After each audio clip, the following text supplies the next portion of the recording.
Rotary club Brahmavar ಇದರ ವತಿಯಿಂದ ನೂತನ ಸಮುದಾಯ ದಳ ಕುಮರಗೋಡು ಇವರ ಉದ್ಘಾಟನೆ ಮತ್ತು ಆರ್ಥಿಕವಾಗಿ ಹಿಂದುಳಿದ 2 ಮಹಿಳೆಯರಿಗೆ ಹಸು ವಿತರಣಾ ಕಾರ್ಯಕ್ರಮ ರೋಟರಿ ಅಧ್ಯಕ್ಷ ಹರೀಶ್ ಕುಂದರ್ ಅಧ್ಯಕ್ಷತೆಯಲ್ಲಿ ನಡೆಯಿತು.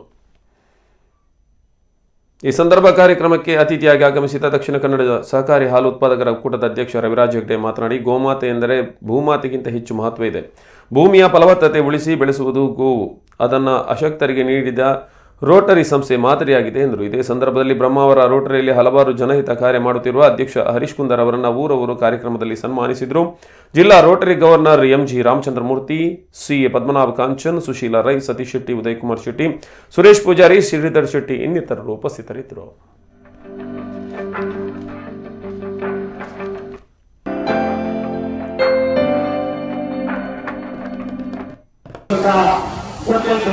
ಇದರ ಸದುಪಯೋಗವನ್ನು ಸಾರ್ವಜನಿಕ ಸದ್ಯದಲ್ಲಿ ಪಡೆದುಕೊಳ್ಳಬಹುದು. ಇದು ನಮ್ಮ ರೋಟರಿಯ ಕಾರ್ಯ ಅಂತ ಹೇಳಿದ್ರೆ ತಪ್ಪಾಗಲಿಕ್ಕಿಲ್ಲ. ನಾವು ಇದಲ್ಲದೆ ಪ್ರತಿ ವರ್ಷ ಬಹಳಷ್ಟು ಸೇವಾ ಕಾರ್ಯಕ್ರಮಗಳನ್ನು ಮಾಡ್ತಾ ಇದ್ದೇವೆ. ಮೊನ್ನೆ 2 ಬಡ ವಿದ್ಯಾರ್ಥಿಗಳಿಗೆ ಇಯರ್ಗೆ ಸುಮಾರು 80,000 ರೂಪಾಯಿ ಖರ್ಚಿನಲ್ಲಿ ಕೊಟ್ಟಿದ್ದೇವೆ ಕಳೆದ ವಾರ. ಅದೇ ರೀತಿ ಇವತ್ತು ಸಮಾಜದಿಂದ ನಾವು ಏನು ಪಡೆದುಕೊಳ್ತೇವೆ ಅದನ್ನು ನಾವು ಸಮಾಜಕ್ಕೆ ಕೊಡುವಂತ ಕಾರ್ಯಕ್ರಮವನ್ನು ಮಾಡುವಂತದ್ದು.